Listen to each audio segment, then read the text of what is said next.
할렐루야. 네, 반갑습니다. 오늘도 하나님께서 우리에게 복된 날을 허락해 주셨습니다. 모든 성도님들, 그저 왔다 그저 돌아가서는 안 될 것입니다. 모두가 다른 모습으로 왔을지 모르지만 우리가 돌아갈 때는 하나님을 만나고 하나님의 은혜를 경험한 동일한 모습으로 우리가 함께 나서기를 소원합니다.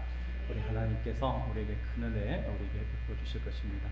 오늘은요, 우리가 마태복음 7장 12절 말씀을 가지고 우리가 먼저 행하는 믿음이라는 제목으로 같이 말씀을 잠시 살펴보면서 은혜를 나누고자 합니다.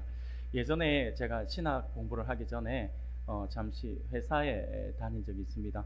회사에 다니는데 그때 어느 날 회사에서 이제 점심 식사를 우리 같이 이제 하러 이제 나갔어요. 식사를 하러 나갔다가 다들 식사를 하고 들어와서 자판기 앞에 섰습니다. 회사 자판기 앞에 서서 커피 한잔 하려고 자판기 앞에 이제 모여 선 거예요.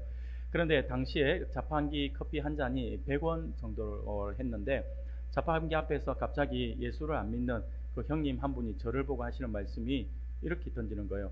성경에 대접 잘해야 복을 받는다더라. 석기야 커피 좀 뽑아와라 라고 이렇게 이야기를 하더라고요. 그래서 저는 제가 그때 신앙생활 한 지가 얼마 되지 않은 상태라서 성경도 안 보고 하는 상태니까 성경에 그런 말씀이 있나? 라고 대접 잘해야지, 이 커피 잘 사줘야지, 복 받는 게 있나? 이런 생각이 물론 들더라고요. 그런데 어쩌겠어요. 이 형님이 시키니까 그 돈 100원 얼마 한다고 싶어서 그래서 제가 커피 한 6분인가를 커피를 뽑아가지고 커피를 드렸던 기억이 납니다. 사랑하는 여러분, 오늘 우리가 읽은 본문 마태복음 7장 12절 말씀은요, 굉장히 유명한 말씀이에요. 방금 제가 예를 들어서 말씀을 드린 것처럼 예수님을 안 믿는 사람들도 알고 있는 말씀이에요. 그만큼 이 말씀이 굉장히 유명합니다. 그래서 이 말씀이 그런데 이 말씀이 유명하기도 하지만 오늘을 살아가는 우리 하나님의 백성들인 우리들에게는요, 유명한 정도가 아니라 우리에게는 너무나도 중요한 말씀이 바로 이 말씀이에요.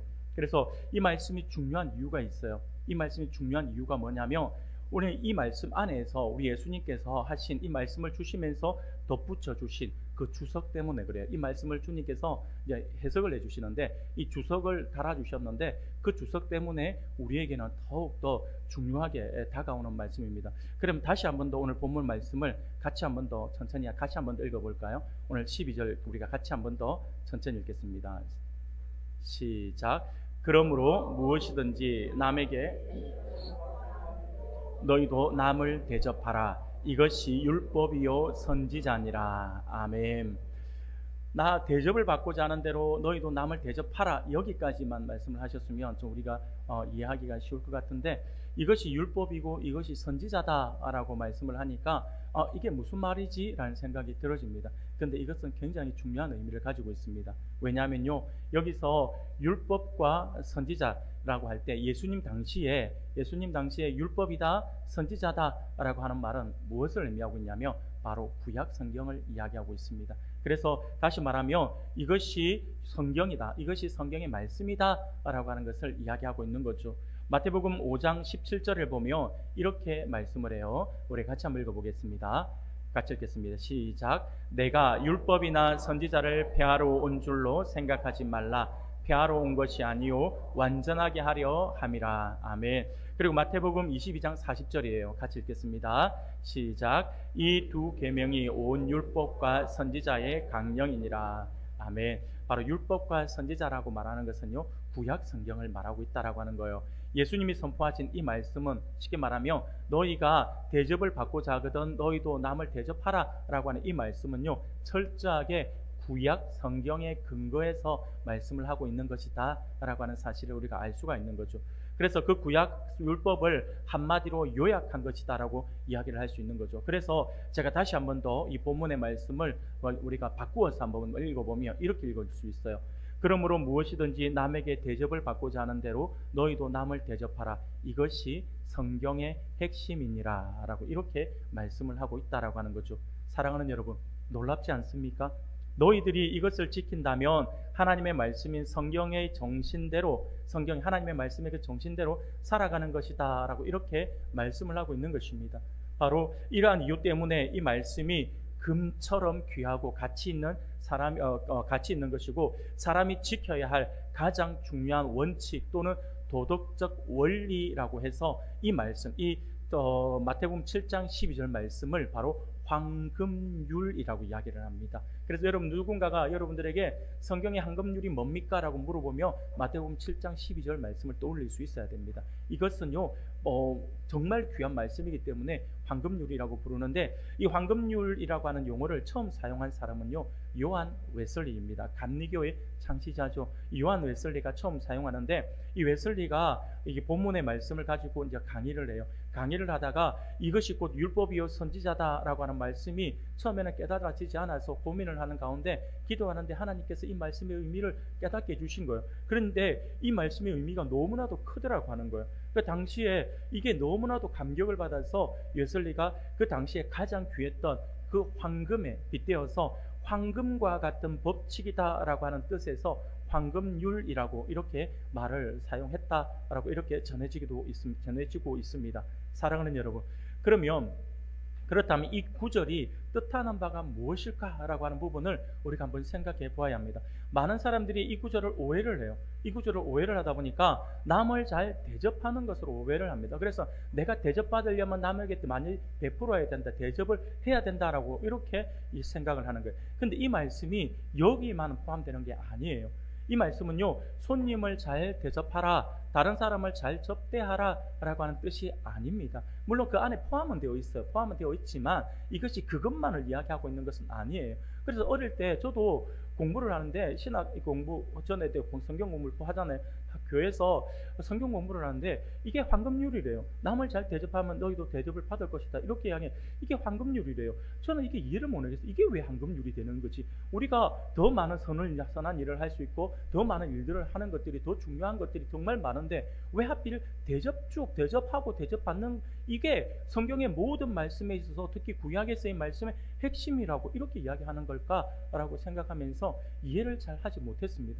그런데 이 말씀에 가만히 보면 이 말씀이 그런 뜻이 아니다라고 하는 것을 우리가 알 수가 있어요. 이 말씀은요, 다른 사람을 대접한다, 대접하라 라고 하는 의미가 아니에요. 물론 그 의미도 포함되어 있지만 이 말씀을 보면요, 여기서 다른 사람을 대접한다라고 해석을 했는데, 대접한다라고 해석을 할 때 이 헬라어 원어를 보면 이 원어가 포이에오라고 하는 단어예요. 포이에오라고 하는 단어인데, 근데 이 포이에오라고 하는 단어가 대접한다라고 하는 의미를 갖고 있는 것이 아니라 행한다라고 하는 의미예요. 행한다라고 하는 의미. 그러므로 이 말씀을 우리가 알기 쉽게 다시 한번 번역을 해본다 한다면, 우리는 다른 사람들이 우리에게 행해주기를 바라는 그대로 그들에게 행해야 한다라고 하는 말씀인 거죠. 이 말씀이 이렇게 해석이 되어지니까 확 와닿는 거예요.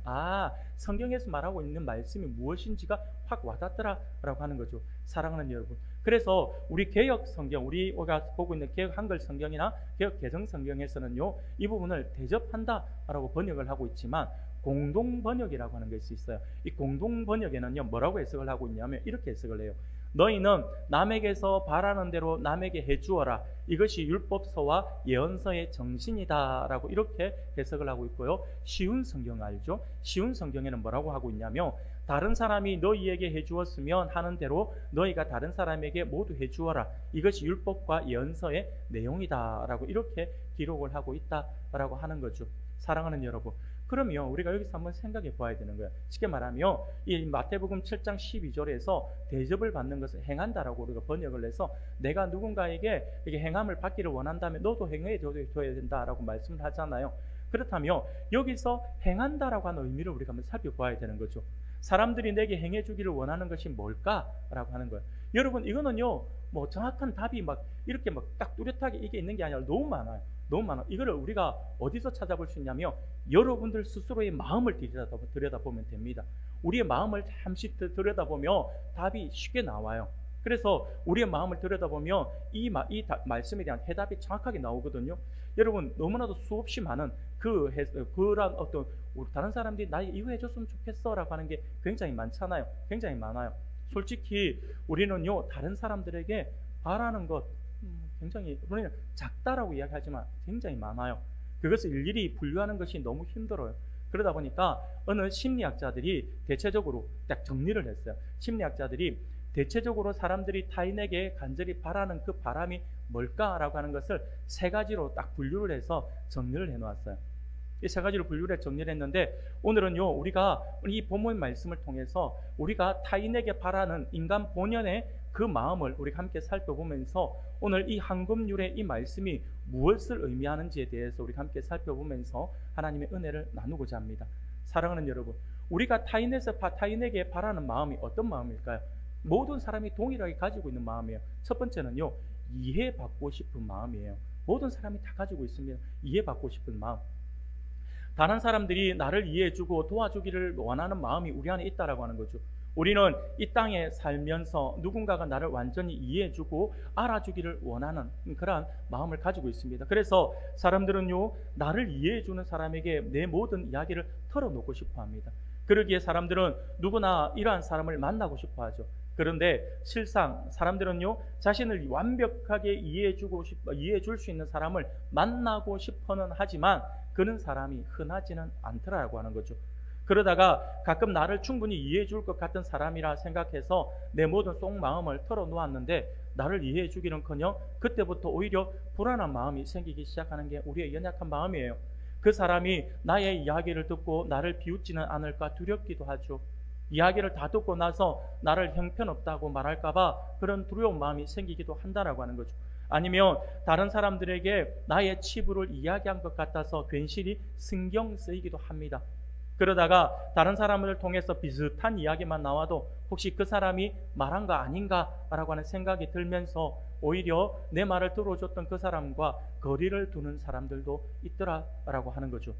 이처럼 모든 허물을 알고 나서도 나를 비난하지 않고 나를 이해해 주면서 내 처지를 알아주는 사람, 세상에서 단 하나뿐인 내 편, 우리는 그러한 사람을 만나고 싶어하는 소원을 가지고 있습니다. 그러나 안타깝게도 우리 인생에서 그런 사람을 찾는 것은 결코 쉽지 않습니다. 그 사람이 우리 배우자가 되면 좋겠는데 배우자가 되어야 합니다. 그럼에도 불구하고 우리 배우자라고 해서, 나의 남편이라고 해서, 나의 아내라고 해서 그 역할을 완벽하게 다 해줄 수는 없더라라고 하는 거죠. 예전에 어느 심리학자가 분석을 했어요. 분석을 했는데 어떤 분석이냐면 재밌는 분석이었는데, 남자들이 왜 자꾸 술집에 가서 돈을 쓰는가에 대해서 연구를 한 거예요. 연구를 하는데, 물론 여러 사람이 모여가지고 단체로 가는 어떤 회식 자리 말고도 자기 개인적으로 그 어떤 이렇게 편하게 술을 마시고 들어오는 그렇게 하는 사람들을 대상으로 해서 연구를 한 거예요. 그 이유를 보니까 딱 이렇게 정리를 하는 거예요. 내 마음을 다 털어놓고 싶은데 아내에게 털어놓으면 알아주기는 고사하고 그날부터 바가지 긁힐 생각을 하니까 이야기를 하고 싶지 않더라라고 하는 거죠. 그래서 웬만한 건 다 숨기고 싶다라고 하는 거죠. 하지만 술집에 있는 여성들은 어떻습니까? 술값만 내면 자신의 말을 다 들어준다는 거예요. 그곳의 여자들은요, 별로 웃기지도 않는 이야기를 해도 그냥 박장대소하면서 웃어준다라고 하는 거죠. 오히려 나는 사람들한테 평소 사람들로부터 개그가 있다는 소리 전혀 못 들었는데 그 여성분은 그냥 술 마시면서 옆에 앉아가 이야기를 하는데 내가 툭 던지는 말에 웃어주고 하면서 오히려 나에게 개그가 충만하다라고 하면서 칭찬까지 해준다라고 하는 거죠. 힘들고 슬픈 이야기를 하면 슬픈 표정도 지어주고 심지어 눈물까지도 흘려준다라고 하는 거예요. 공감한다 말이죠. 공감해준다라고 하는 말입니다. 그런데 문제는 뭐냐면 술을 마시는 대부분의 남성들은요, 그거 알아요. 그것이 거짓인 줄 알면서도, 그것이 쇼인 줄 알면서도 그래도 그곳에 간다라고 하는 거죠. 마음의 위로를 받는 거예요. 근데 이게 남성들에게만 있을까요? 아니에요. 여성들에게도 있다라고 하는 거죠. 대부분의 여성들은요, 거짓말인 줄 뻔히 알면서도 자신을 칭찬하고 이쁘다라고 하고 아니면 10년, 20년은 젊어 보인다라고 이야기를 하며 그렇게 말해준 사람, 그래서 이게 빈말인 줄 알고 있으면서도 불구하고 그렇게 말해주는 사람에게 호감이 가고 그에게 마음이 끌린다라고 하는 거죠. 왜 그럴까요? 우리에게는 누군가가 내 마음을 알아주고 이해해주길 바라는 마음이 있기 때문에 그렇습니다. 사랑하는 여러분, 예수님은요, 본문을 통하여서 지금 우리에게 이렇게 말씀을 하십니다. 너희가 이 땅에 살면서 누군가가 너를 완전히 이해해주고 알아주기를 원하니? 그렇다면 먼저 네가 다른 사람을 그렇게 이해하고 알아주면 안 될까? 그 이야기를 하고 있는 거예요. 네가 먼저 알아줘야 한다라고 이야기하고 있는 거죠. 이게 바로 황금률이라고 이야기하는 것입니다. 아내에게 이해받기를 바라지 말고 먼저 아내를 이해하라라고 하는 거죠. 남편에게 무언가를 간절히 바라기만 하지 말고 남편을 먼저 이해하고 알아주라라고 하는 거죠.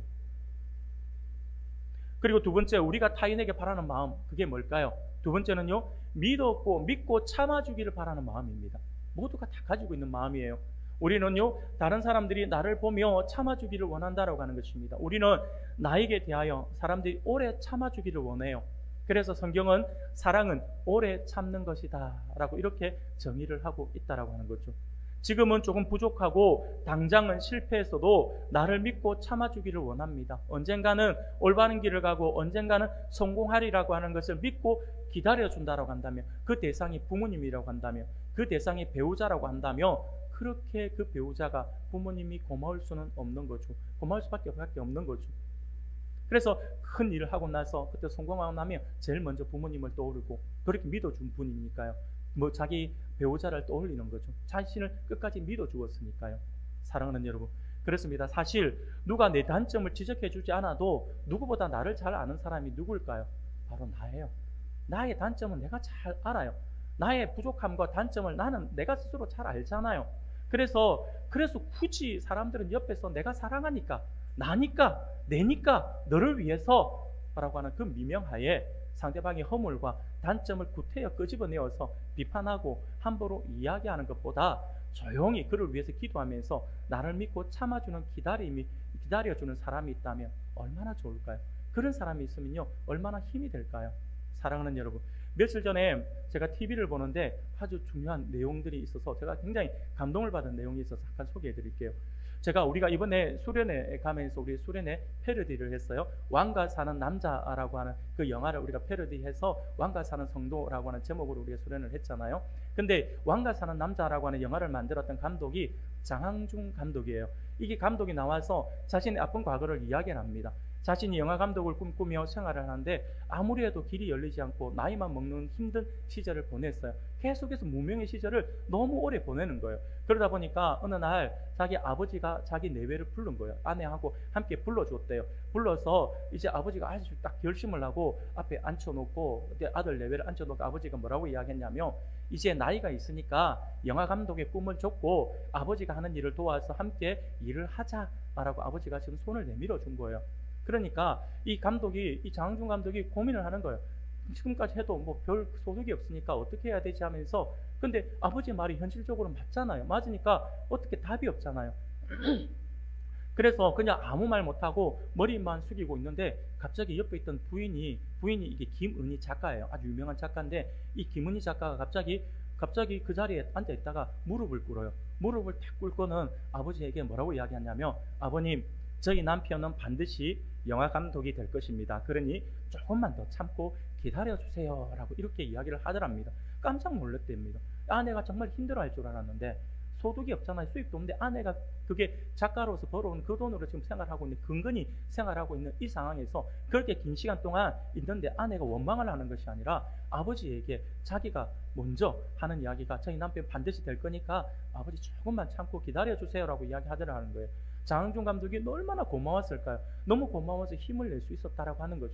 그러고는 결국 어떻게 되었습니까? 우리나라 영화사에서 길이 남는 영화를 만들었어요. 여러분, 1760만 명이라고 하는 명량이라고 하는 영화가 있어요. 이게 우리나라 역대 흥행순위 1위예요. 1위. 이게 1760만 명이 들었어요. 그런데 이 1690만 명, 거의 비슷해. 1690만 명의 관객수를 풀어서 역대 영화 흥행순위 2위로 올려놨던 왕가 사는 남자를 만들어낸 거예요. 그러고는 지금 우리 시대에 가장 유명한 감독 중에 한 사람이 되었다라고 하는 거예요. 그러면서 그 이야기를 하는 거예요. 그래서 아내의 그 믿음이 없었다라고 한다면 자기가 그 자리에 있을 수 없었다라고 이야기하고 싶었던 거죠. 믿어주는 사람 때문에 이렇게 힘을 낼 수 있었다라고 이야기하는 것입니다. 사랑하는 여러분, 예수님이 말씀하십니다. 한 번 잘못했다고 과거를 정리하고 쌀쌀맞게 대하는 사람보다 단점도 알고 허물도 알고 실수도 알지만 오래 참아주는 사람이 고맙고 귀한 사람이다라고 하는 거죠. 그것이 그러면서 황금률로 그것을 이야기하고 있는 것입니다. 너희가 정말로 다른 사람들에게 대우받기를 원한다면 너희가 먼저 배우자와 자녀와 형제 자매와 성도들을 똑같이 대우해 주어라. 이것이 하나님의 말씀이, 성경의 말씀이다라고 이야기하는 것이 바로 황금률의 뜻입니다. 사랑하는 여러분, 그렇습니다. 참고 기다리는 관계는요, 언젠가 회복될 줄로 믿습니다. 처음에는 관계가 틀어지는 것 같아도 오래 참아주면요, 상대방이 변합니다. 시간이 흐를수록 그 관계가 더욱 단단해진다라고 하는 사실을 믿으시기 바랍니다. 세 번째로 우리가 타인에게 바라는 마음은 어떤 마음일까요? 그것은요, 존경받고 인정받고 싶은 마음입니다. 존경받고 인정받고 싶은 마음. 심리학자들은요, 우리가 다른 사람에게 존경받고 인정받기를 원한다라고 말합니다. 이 또한 사실이죠. 아무리 부족한 사람도요, 아무리 비천한 자리에 있는 사람도요, 그 마음을 들여다보며 다른 사람들에게 인정받고 존경받고 싶어하는 마음을 다 가지고 있습니다. 왜 그런 줄 아세요? 우리가 다 하나님의 형상으로 지음받은 존재이기 때문에 그렇습니다. 사랑하는 여러분, 그렇습니다. 사람들은요, 대부분 자신의 존재를 인정해주는 사람이 가장 고맙죠. 위대한 일을 하라는 뜻이 아니에요. 한 나라의 대통령이라도 국민들이 그를 인정해주지 않고 존경해주지 않으면 아무 소용이 없어요. 그러나 내가 말단 직원이라 할지라도 누군가가 내가 하는 일을 인정해주고 존중해줄 때 마음이 어떻게 됩니까? 따뜻해지고 힘이 나고 또 격려를 받으면서 용기가 난다라고 하는 거죠. 그리고 자부심이 생겨요. 예수님이 지금 그걸 이야기하고 있는 거예요. 예수님은요, 이것이 황금률이라고 말씀하고 있는 것입니다. 너희의 마음에 그러한 소원이 있다면 너희는 마땅히 주위의 사람들을 다 존중하고 인정해야 한다라고 말씀하고 있는 거죠. 그러므로 우리는 경제적으로 어려운 사람들, 사회적으로 지위가 낮은 사람들, 특별히 장애우들을 대할 때에 이 황금률을 실천해야 합니다. 사람들은 늘 자신보다 못한 사람들을 쉽게 대하죠. 지위가 조금이라도 낮은 사람이 옆에 있다라고 한다면 사람들은 왜 그렇게 거들먹거리는지 모릅니다. 그런 사람들은 성경을 제대로 모르는 사람인 것 같아요. 심지어 교회에도 이런 사람들이 있어요. 교회가 크면 어깨에 힘이 들어가는 사람들이 있어요. 우리 교회가 작으면 주눅 드는 사람들이 있다니까요. 교회가 크면 그 교회를 섬기는 장로들 어깨에 힘이 들어가요. 교회가 작으면 그 교회 섬기는 장로들이 그냥 주눅이 드는 것 같고 조용히 있는 것 같아요. 앞에서 발언을 해도 막 바로 달아요. 교회가 크면 목사님들 어깨가 힘이 들어가고, 교회가 작으면 목사님들 어깨가 힘이 축 늘어지면서 그냥 눈치만 보는 그런 목회자들도 있다니까요. 여러분, 이게 말이 되는 겁니까? 말이 안 되잖아요. 성경 말씀과는 전혀 다른 모습을 보이고 있다라고 하는 거죠.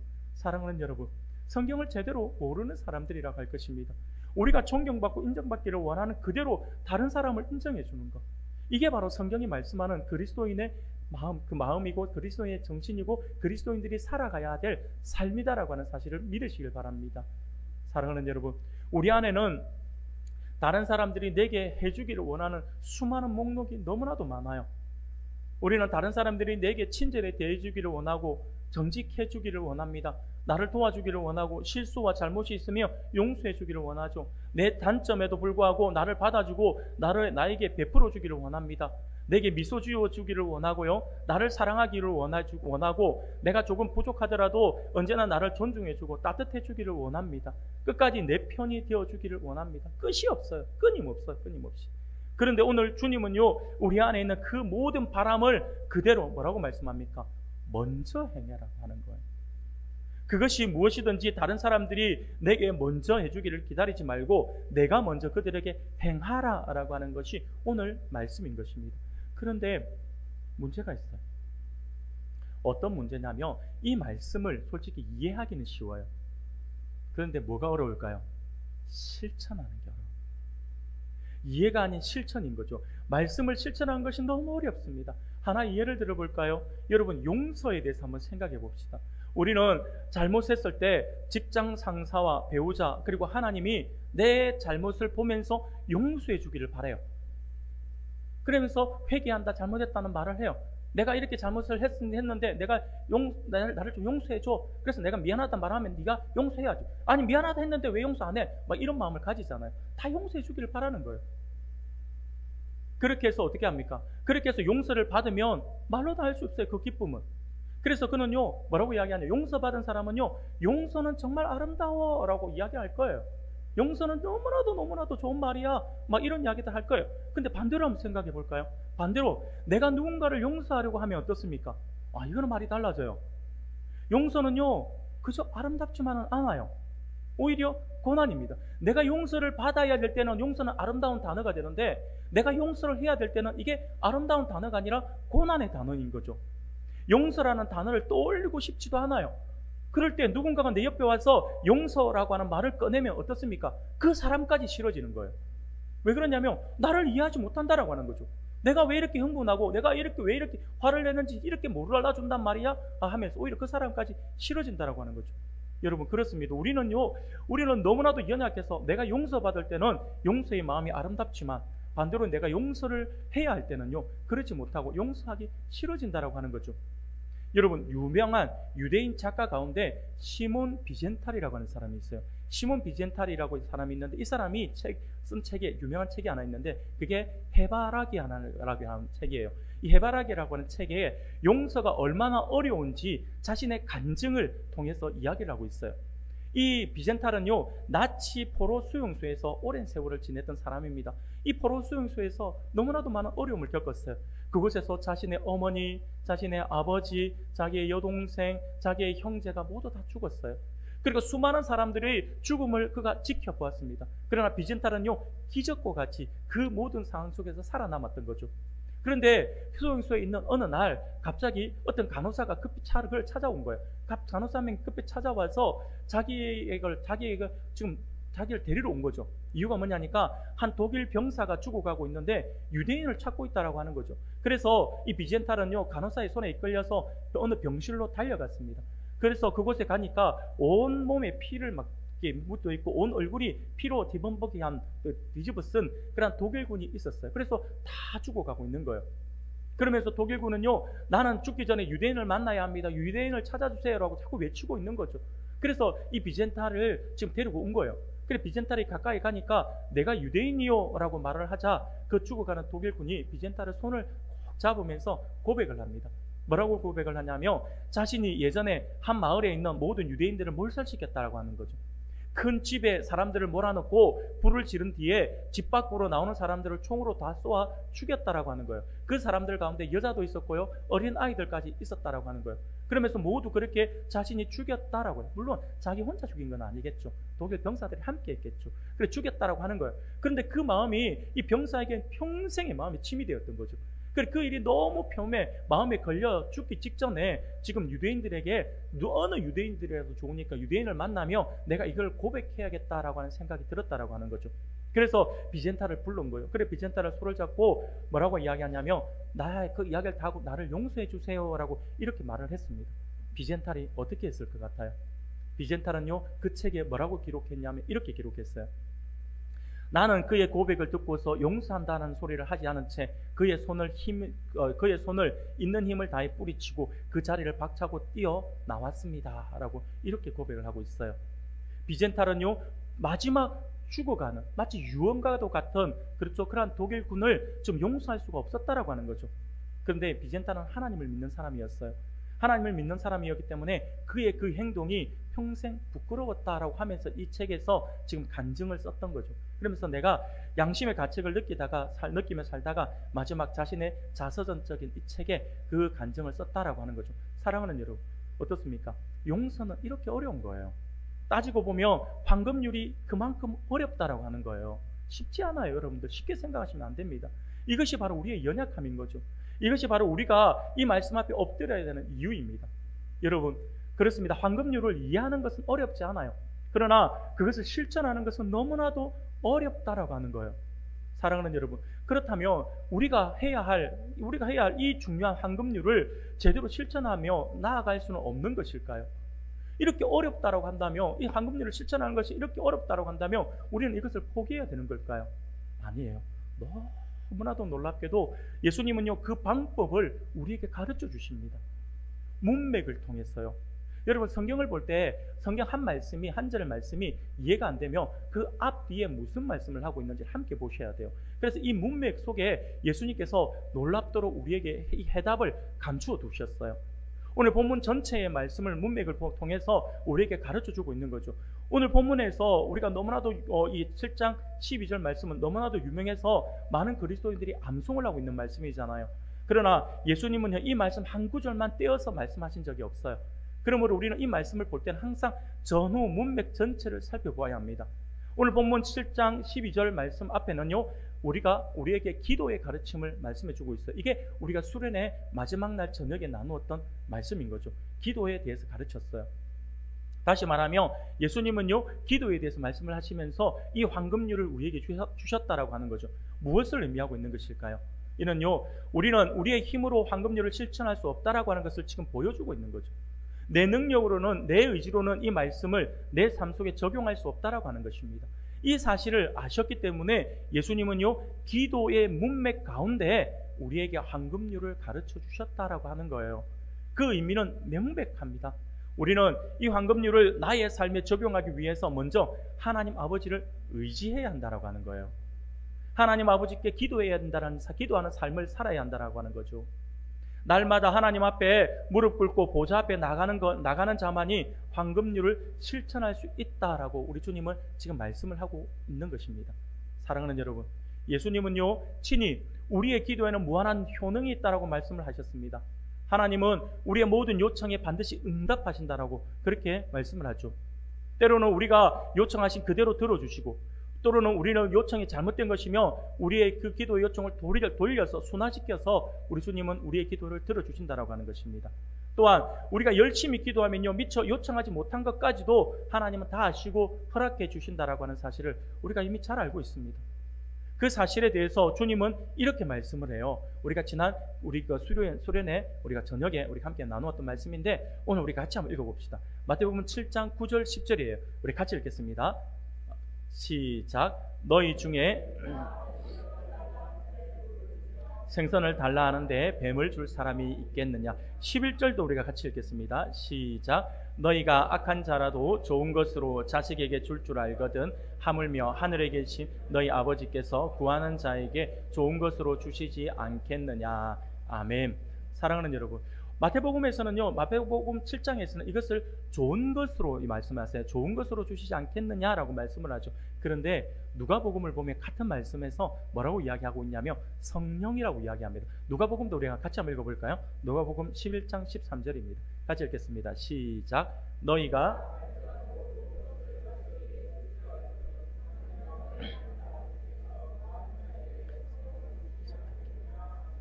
아멘. 사랑하는 여러분, 그렇기 때문에 우리가 마태복음의 말씀과 이 말씀과 누가복음의 이 말씀을 섞어서 우리가 해석을 해본다면 당연히 두 가지 해석이 가능하겠죠. 하나는요, 우리가 그렇게 간절히 기도할 때 우리 간구할 때, 하나는요, 하나님은 우리가 기도하며 좋은 것을 주신다라고 이렇게 뭐 해석을 할 수 있고요. 또 다른 하나는 우리가 그렇게 기도하면 반드시 성령을 주신다라고 하는 것으로 우리가 이해할 수 있는 거죠. 그런데 여러분, 성령이 우리 안에 들어오면 우리가 어떻게 될까요? 어떤 일이 일어날까요? 성령이 우리의 기도를 인도하십니다. 그래서 지난 우리가 수련회 마지막 날 우리 기도에 대해서 이야기하면서 제가 성령에 의지해서 기도해야 된다라고 한 부분들을 우리가 많이 강조했었죠. 성령이 우리의 기도를 인도하십니다. 어리석은 기도를 중단하게 하고요, 가장 올바른 기도를 드릴 수 있도록 인도하신다라고 하는 거죠. 그러므로 여기서 성령 안에서 성령의 인도하신 가운데에서 기도하며 우리는 가장 좋은 것을 받게 된다라고 하는 같은 의미예요. 우리가 이 말씀을 성령으로 해석을 하나 또는 문자 그대로 좋은 것으로 해석을 하나 결과는 똑같다라고 하는 것입니다. 중요한 것은 기도가 응답되어서 우리의 삶에 가장 좋은 것이 이루어진다라고 하는 그 의미예요. 성령이 우리 안에 충만하게 거하게 된다라고 하는 것을 우리에게 말씀을 하고 있습니다. 여러분, 성령 충만하기를 원하십니까? 여러분, 성령과 함께 동행하기를 원하십니까? 기도하십시오. 기도하면 하나님께서 함께 하신다라고 말씀하시잖아요. 사랑하는 여러분, 성령이 우리 안에 충만하게 거하시면 우리가 어떻게 바뀔까요? 바로 오늘 황금률을 실천할 수 있는 힘이 우리에게 생깁니다. 이것이 바로 기도의 중요성인 거죠. 우리가 내 관심사건, 내 질병을 위해서건, 내 자녀 문제를 위해서건, 내 사업을 위해서건 기도하는 거 중요합니다. 그런데 그 모든 문제를 놓고도 우리가 기도하지도 않고 멀뚱멀뚱 앉아서 하나님이 알아주시기를만을 기다린다고 한다면 우리는요, 영원히 변화된 삶을 살아갈 수 없을 거예요. 반대로 우리가 매일 하나님 앞에 나가서 기도한다면 어떻게 될까요? 하나님이 우리에게 성령을 보내주십니다. 우리가 하나님을 만나게 됩니다. 하나님의 음성을 듣게 될 것입니다. 기도하는 사람은 자신도 모르게 변하게 되어 있습니다. 얼굴의 광채가 환하게 드러날 것이고요, 기도를 많이 하는 사람들은 말수가 적어지게 됩니다. 남을 비판하는 법이 없어요. 마음이 넓어지고 용서를 베풀게 되어 있습니다. 기쁘게 살아가게 되어 있고요, 고난도 이기게 되어 있다라고 하는 거죠. 왜 그럴까요? 기도 시간마다 하나님을 만나고 하나님의 마음을 알기 때문입니다. 사랑하는 여러분, 우리가 이처럼 기도 안에서 하나님을 만나고 성령 하나님을 내 안에 날마다 충만하게 모시고 살아갈 때에 우리는 오늘 이 황금률을 바르게 실천할 수가 있을 것입니다. 여러분, 이 황금률을 실천하는 것은요, 바로 성경의 말씀대로 살아가는 것이죠. 이게 바로 율법이요 선지자라고 말씀했잖아요. 그것처럼 여러분, 황금률을 실천한다라고 하는 것은 하나님의 말씀, 성경을 실천, 내 삶 속에 적용하는 삶이다라고 이야기할 수 있는 것입니다. 그러므로 우리는요, 비로소 그렇게 할 때에 비로소 우리는 무늬만이 아닌 진정한 천국 백성이 되는 것입니다. 왕사성, 왕과 함께 사는 성도가 되는 것입니다. 사랑하는 여러분, 하나님은 우리에게 실천 불가능한 것을 명령하신 적이 없어요. 그래서 이 황금률을 주시며 황금률을 우리가 생활에 적용할 수 있는 방법을 알려주셨습니다. 바로 기도하라. 기도하면 내가 너희의 요청을 다 들어주마. 성령을 충만하게 너희에게 보내주마. 라고 이렇게 말씀을 하고 있는 것입니다. 여러분, 말씀을 정리하겠습니다. 오늘 우리 주님께서 우리에게 주신 이 말씀은 단순히 우리에게 착하게 살아라 라고 하는 말씀이 아니에요. 남에게 대접을 받고자 하는 대로 너희도 대접을 하라 라고 하는 말씀은요, 네가 먼저 그렇게 하라라고 하는 말씀을 하는 것입니다. 이게 바로 황금률입니다. 그러나 많은 사람들이 항상 저 사람이 먼저 변하면 나도 변하겠습니다. 저 사람이 나에게 잘해주면 나도 잘해주겠습니다. 저 사람이 사과하면 나도 용서하겠습니다. 저 사람이 나를 이해해주면 나도 그를 이해하겠습니다 라고 말을 하죠. 그러나 여러분, 이것은요, 세상이 하는 방법입니다. 그건 세상의 방식이죠. 예수님을 믿는 사람은요, 다르게 살아야 합니다. 어떻게 해요? 내가 먼저죠. 내가 먼저가 되어야 합니다. 이것이 바로 황금률을 살아가는 사람들의 모습이라 할 것입니다. 그런데 우리는 이것이 얼마나 어려운지를 이미 잘 알고 있다라고 말씀을 드렸어요. 이미 잘 알고 있어요. 그래서 예수님은 이 황금률을 말씀하시기에 앞서서 바로 기도를 가르쳐 주셨던 것이죠. 구하라, 찾으라, 문을 두드리라. 주님께서 이 가르침을 주셨던 이유는요, 우리의 힘으로는 할 수 없다라고 하는 걸 주님이 너무나도 잘 알고 있었기 때문에 그래요. 내 의지만으로는 다 용서할 수 없잖아요. 내 성격만으로는 오래 참을 수가 없어요. 그리고 내 감정만으로는 나를 힘들게 하는 사람을 사랑할 수 없잖아요. 그래서 주님은요, 우리에게 하나님께 나아가야 되고 그 앞에 엎드려야 된다라고 말씀을 하는 거죠. 성령을 의지해야 한다라고 말씀을 하고 있는 겁니다. 사랑하는 여러분, 우리의 신앙은 우리가 얼마나 많은 말씀을 알고 있느냐로 완성되는 거 아니에요. 말씀을 얼마나 많이 알고 있느냐보다 알고 있는 말씀을 얼마나 살아내느냐가 중요한 겁니다. 오늘 마태복음 7장 12절에 이 황금률의 말씀이 우리의 가정에서 살아나야 되는 말씀입니다. 그리고 우리의 부부 관계에서 살아나야 되는 말씀입니다. 우리의 부모와 자녀 사이에 살아나야 되는 말씀이 되어야 하고요. 뿐만 아니라 우리 교회 안에서 우리 목장과 교회 공동체 안에서 살아나는 말씀이 되어야 하고, 여러분들의 직장에서, 여러분들의 이웃과의 관계에서 살아나는 말씀이 되어야 합니다. 우리가 그렇게 할 때에, 그렇게 살아갈 때에 세상 사람들은 우리를 통해서 예수님을 보게 될 것입니다. 여러분, 오늘부터 우리가 다짐합시다. 결단합시다. 오늘부터 기다리지 마세요. 기다리지 마시고 저 사람이 먼저 해주면 나도 하겠다가 아니라 주님, 제가 먼저 하겠습니다 를 고백하는 우리 성도님들이 되기를 소원합니다. 우리의 가정에서, 우리의 교회에서, 그리고 모든 삶의 자리에서 내가 먼저 시작되기를 바랍니다. 무엇보다 오늘 우리 모두가 말씀을 아는 사람에 머무르지 않고 말씀을 살아내는 사람, 황금률을 듣는 사람에 머무르지 않고 황금률을 실천하는 사람이 되기를 소원합니다. 그래서 우리의 삶을 통해서 이것이 율법이요 선지자니라 라고 하신 주님의 말씀이 나타나고, 그러한 우리의 모습을 통해 세상이 예수님의 사랑을 보게 되고 하나님을 영화롭게 하는 그 일에 더욱더 귀하게 쓰임받는 우리 모든 성도님들이 다 되시기를 주님의 이름으로 축원합니다. 아멘.